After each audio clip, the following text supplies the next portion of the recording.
LT grade biology के आज के अंक में आप सभी लोगों का स्वागत है। आज का टॉपिक है तंत्रिका तंत्र या नर्वस सिस्टम। तो इस टॉपिक पर आधारित मोस्ट इंपॉर्टेंट क्वेश्चन लेकर के आए हैं। चलिए शुरू करते हैं। पहला क्वेश्चन देखते हैं, निम्न में से कौन केंद्रीय तंत्रिका तंत्र का भाग है?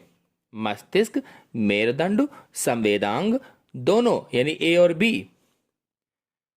केंद्रीय तंत्रिका तंत्र का भाग बताना है, यानी सेंट्रल नर्वस सिस्टम का जो पार्ट है उसे बताना है। 4 ऑप्शन आपके सामने दिए गए हैं, कौन सा ऑप्शन सही हो सकता है? ऑप्शन सही होगा इसमें से डी, ए और बी दोनों, यानी मस्तिष्क और मेरुदंड केंद्रीय तंत्रिका तंत्र का भाग है। मतलब सेंट्रल नर्वस सिस्टम का main part brain and spinal cord है, यानी सेंट्रल नर्वस सिस्टम मस्तिष्क और मेरुदंड द्वारा बना होता है। आपको बता दें कि मस्तिष्क खोपड़ी के क्रेनियम में स्थित होता है और मेरुदंड ग्रे मैटर यानी धूसर द्रव्य और व्हाइट मैटर यानी श्वेत द्रव्य का बना होता है। नेक्स्ट क्वेश्चन है, स्पाइनल तंत्रिकाएं होती हैं। सोचिए और बताइए कौन सा ऑप्शन सही हो सकता है? स्पाइनल तंत्रिकाएं होती हैं, तो आंसर सही होगा इसमें से सी, मिश्रित होती हैं। स्पाइनल तंत्रिकाएं मिश्रित होती हैं। बता दें कि स्पाइनल तंत्रिकाएं रीढ़ की हड्डी यानी स्पाइनल कार्ड से निकलती हैं और शरीर के विभिन्न हिस्सों तक जाती हैं। आपको बताते चलें कि मनुष्य के मेरुदंड या स्पाइनल कार्ड से 31 जोड़ी मेरुतंत्रिकाएं 31 पेयर मेरुतंत्रिकाएं या स्पाइनल तंत्रिकाएं या स्पाइनल नर्व निकलती हैं और स्पाइनल कार्ड रिफ्लेक्स एक्शन का केंद्र है। जो स्पाइनल कार्ड है ये रिफ्लेक्स एक्शन का केंद्र है और संवेदनाओं का संचरण करता है। नेक्स्ट क्वेश्चन है, प्रतिबंधित प्रतिवर्ती क्रियाओं का अध्ययन किया था। कंडीशनल रिफ्लेक्सेशन का अध्ययन किसने किया था? 4 ऑप्शन आपके सामने दिए गए हैं, कौन सा ऑप्शन सही होगा?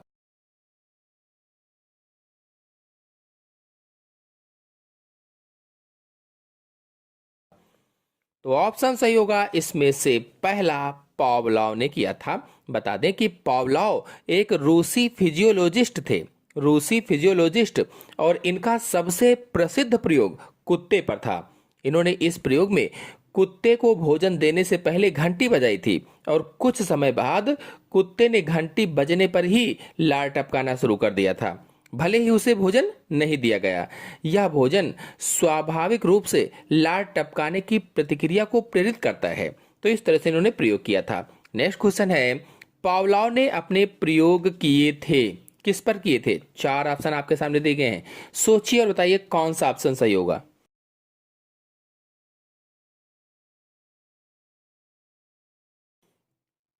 तो ऑप्शन सही होगा इसमें से भी, कुत्ते पर किए थे। पावलोव ने अपने प्रयोग कुत्ते पर किए थे।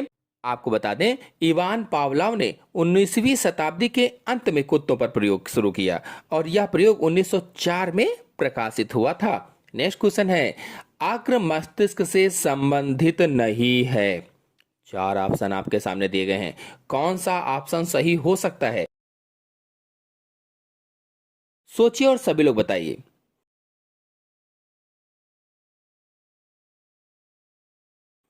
यदि अभी तक आप लोगों ने वीडियो को शेयर ना किया हो तो अपने सभी दोस्तों को शेयर कर दीजिए ताकि ज्यादा से ज्यादा लोग जुड़ सकें और हम और भी अच्छी वीडियो आपके लिए ला सकें।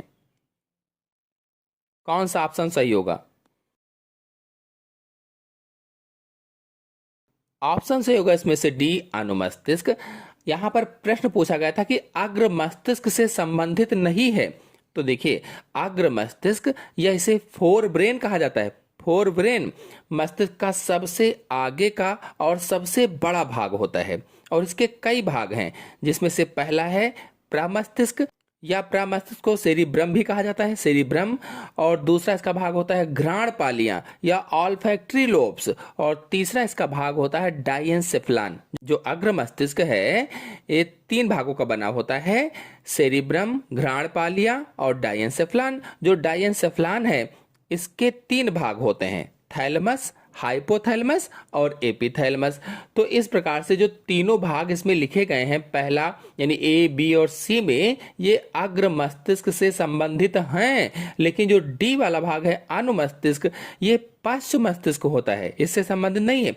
पश्च मस्तिष्क है या रोबेनसेफेलॉन है, और इसमें सेरिबेलम, पॉन्स वेरोलाई, मेडुला ऑब्लिगेटा आदि इसके भाग होते हैं। नेक्स्ट क्वेश्चन है, गंध ज्ञान का केंद्र स्थित है। गंध ज्ञान का केंद्र कहां स्थित है? सोचिए और बताइए। 4 ऑप्शन आपके सामने दिए गए हैं।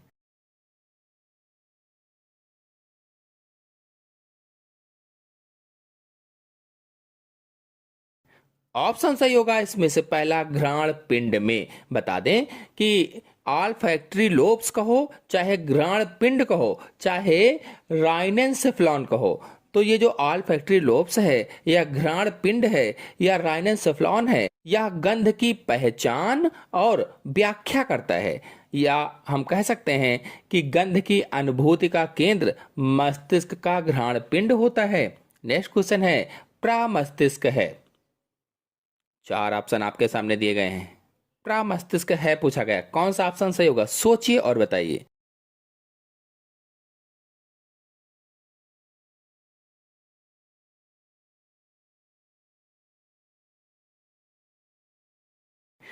ऑप्शन सही होगा इसमें से डी, उपरोक्त सभी। प्रमस्तिष्क मतलब सेरिब्रम, बुद्धि का केंद्र है। बुद्धि का केंद्र यह चेतना और बुद्धि, स्मृति, इच्छा शक्ति का केंद्र है। यह भावनाओं व वाणी पर भी नियंत्रण रखता है। यह बोध का केंद्र है तथा व्यक्ति के हंसने या रोने पर भी नियंत्रण रखता है। सर्दी, गर्मी, स्पर्श, प्रकाश आदि की अनुक्रियाएं भी यहीं से निकलती हैं। इस प्रकार से इसमें आंसर से होगा डी, उपरोक्त सभी। नेक्स्ट क्वेश्चन है, निम्न में से कौन सी क्रिया का नियंत्रण केंद्र हाइपोथैलेमस में स्थित नहीं है? इनमें से किस क्रिया का नियंत्रण केंद्र हाइपोथैलेमस में स्थित नहीं है? सोचिए और बताइए।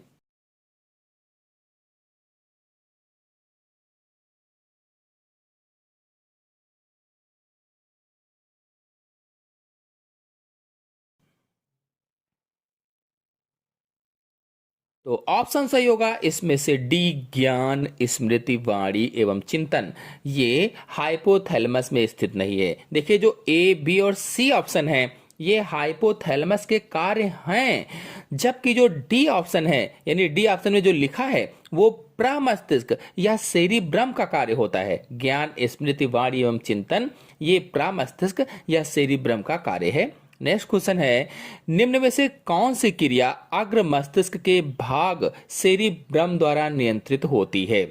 सोचिए और बताइए कौन सा ऑप्शन सही होगा।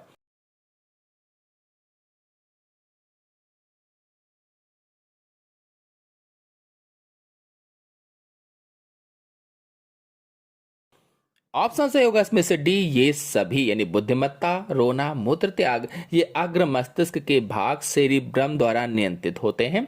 नेक्स्ट क्वेश्चन है, तंत्रिका तंत्र का विकास होता है किससे होगा? एक्टोडर्म से, मेसोडर्म से, एंडोडर्म से, इन सभी से। सोचिए और बताइए कौन सा ऑप्शन सही होगा।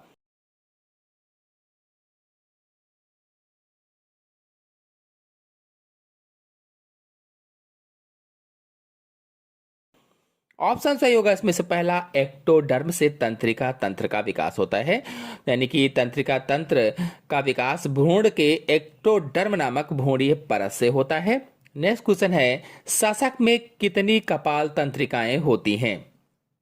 सशक में कपाल तंत्रिकाओं को बताना है कितनी होती हैं। 4 ऑप्शन आपके सामने दिए गए हैं, सोचिए और बताइए।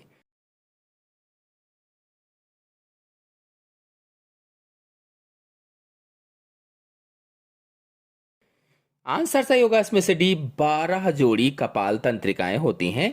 सशक मतलब खरगोश में 12 जोड़ी कपाल तंत्रिकाएं होती हैं, और ये तंत्रिकाएं मस्तिष्क से निकलकर सिर, गर्दन और धड़ के विभिन्न भागों तक फैली होती हैं और संवेदी मोटर तथा स्वायत्त कार्यों में शामिल होती हैं। नेक्स्ट क्वेश्चन है, मनुष्य में कितनी जोड़ी कपाल तंत्रिकाएं होती हैं?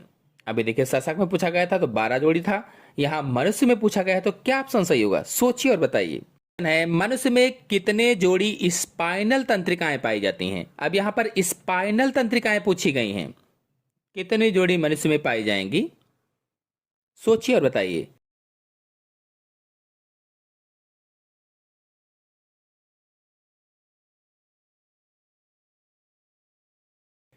ऑप्शन सही होगा इसमें से बी, 31 जोड़ी स्पाइनल तंत्रिकाएं मनुष्य में पाई जाती हैं। यानी कि ये जो 31 जोड़ी स्पाइनल नर्व हैं रीढ़ की हड्डी से निकलती हैं और शरीर के विभिन्न भागों तक जाती हैं। अगर इनमें से देखा जाए 31 जोड़ी में तो 8 जोड़ी जो होती हैं वो ग्रीवा तंत्रिकाएं होती हैं, 12 जोड़ी वक्षीय तंत्रिकाएं होती हैं, 5 जोड़ी लंबर तंत्रिकाएं होती हैं, इसी प्रकार से 5 जोड़ी त्रिक तंत्रिकाएं होती हैं और 1 जोड़ी अनुत्रिक तंत्रिकाएं पाई जाती हैं। इस तरह से टोटल 31 जोड़ी स्पाइनल तंत्रिकाएं मनुष्य में पाई जाती हैं। नेक्स्ट क्वेश्चन है, सशक में कितने जोड़ी स्पाइनल तंत्रिकाएं पाई जाती हैं। अब सशक में बताइए कितनी जोड़ी पाई जाती हैं।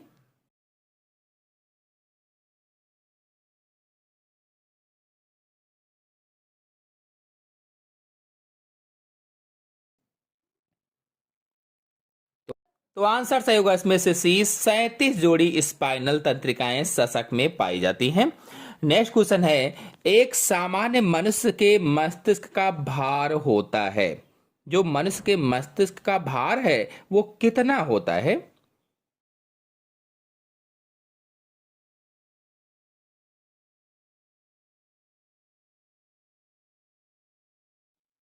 सोचिए और बताइए। ऑप्शन सही होगा इसमें से पहला 1380 ग्राम होता है। आपको बता दें कि मनुष्य के मस्तिष्क का भार 1300 से 1400 ग्राम के बीच में होता है, 1300 से 1400 ग्राम के बीच में, यानी कि लगभग में 3 पाउंड।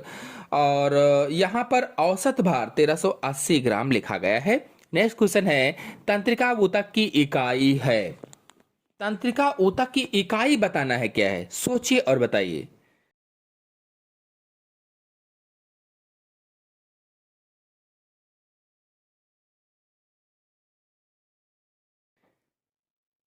आंसर सही होगा इसमें से पहला, तंत्रिका ऊतक की इकाई तंत्रिका कोशिका होती है, जिसे न्यूरॉन्स के नाम से भी जाना जाता है। नेक्स्ट क्वेश्चन है, निम्न में कौन तंत्रिका कोशिका का भाग नहीं है, साइटॉन, एक्सॉन, डेंड्रॉन, मेरुदंड, कौन सा तंत्रिका कोशिका का भाग नहीं है, न्यूरॉन्स का भाग नहीं है, सोचिए और बताइए।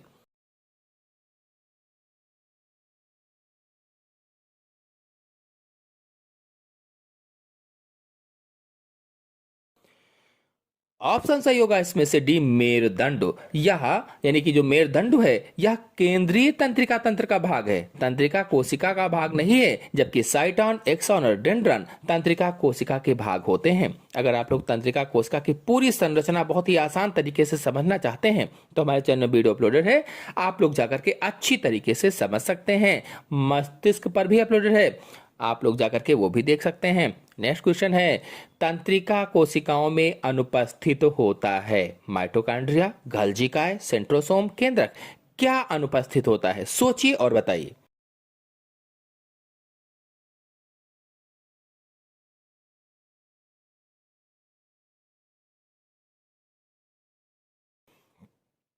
आंसर सही होगा इसमें से सी, सेंट्रोसोम अनुपस्थित होता है। आपको बता दें कि सेंट्रोसोम कोशिका विभाजन में महत्वपूर्ण भूमिका निभाता है, कोशिका विभाजन में महत्वपूर्ण भूमिका।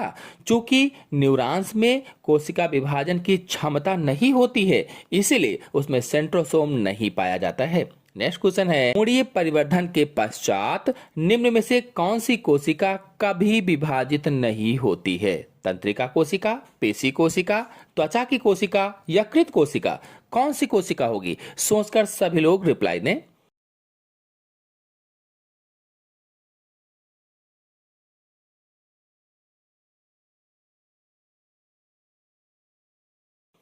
आंसर सही होगा इसमें से पहला, तंत्रिका कोशिका, या फिर इसे ही न्यूरॉन्स कहा जाता है। नेक्स्ट क्वेश्चन है, निसल्स कण पाए जाते हैं, निसल्स कण किस में पाए जाते हैं, सोचिए और बताइए। कक्षा 9 में पढ़ा होगा आप लोगों ने।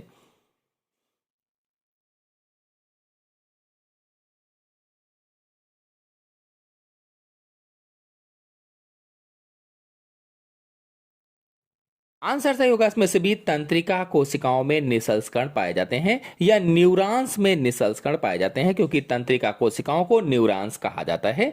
आपको बता दें कि इसके कोशिका काय, जो तंत्रिका कोशिका होती है उसके कोशिका काय या साइटॉन में निसंस्करण पाए जाते हैं और ये मुक्त राइबोसोम से बने होते हैं। नेक्स्ट क्वेश्चन है, दो तंत्रिका कोशिकाओं के मिलने के स्थान को कहते हैं, यानी जहां पर दो तंत्रिका कोशिकाएं आपस में मिलती हैं उस स्थान को क्या कहा जाता है? सोचकर सभी लोग रिप्लाई दें, बहुत ज्यादा इंपॉर्टेंट क्वेश्चन है।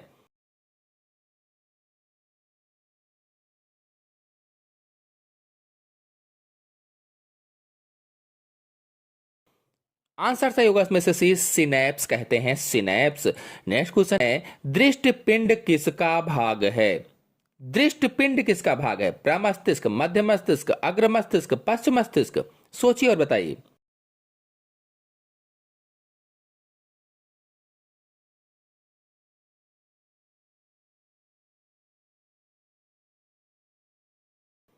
आंसर सही होगा इसमें से भी, मध्य मस्तिष्क का भाग होता है। और मध्य मस्तिष्क को अंग्रेजी में मिड ब्रेन कहा जाता है या फिर इसे मेसेनसेफलान कहा जाता है, मेसेनसेफलान। नेक्स्ट क्वेश्चन है, मनुष्य के मस्तिष्क का बाह्य आवरण होता है। जो मनुष्य का मस्तिष्क है, ब्रेन है, उसका बाहरी आवरण कौन सा है? चार ऑप्शन आपके सामने दिए गए हैं, सोचिए और बताइए कौन सा ऑप्शन सही होगा।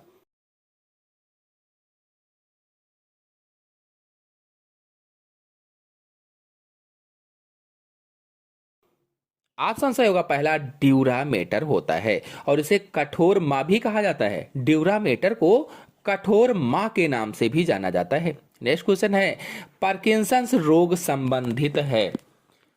पार्किंसंस रोग किससे संबंधित है? चार ऑप्शन आपके सामने दिए गए हैं, सोचिए और बताइए।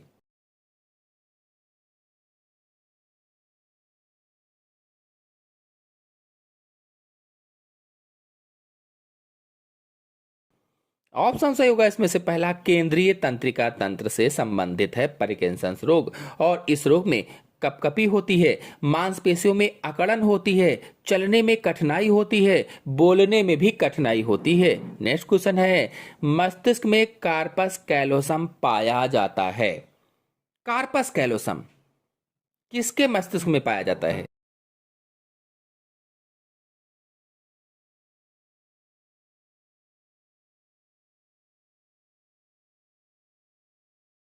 तो आपको बता दें, जो मस्तिष्क में कार्पस कैलोसम है ये स्तनधारियों में पाया जाता है, यानी स्तनधारियों के मस्तिष्क में कार्पस कैलोसम पाया जाता है। तो इसमें कौन सा ऑप्शन सही होगा?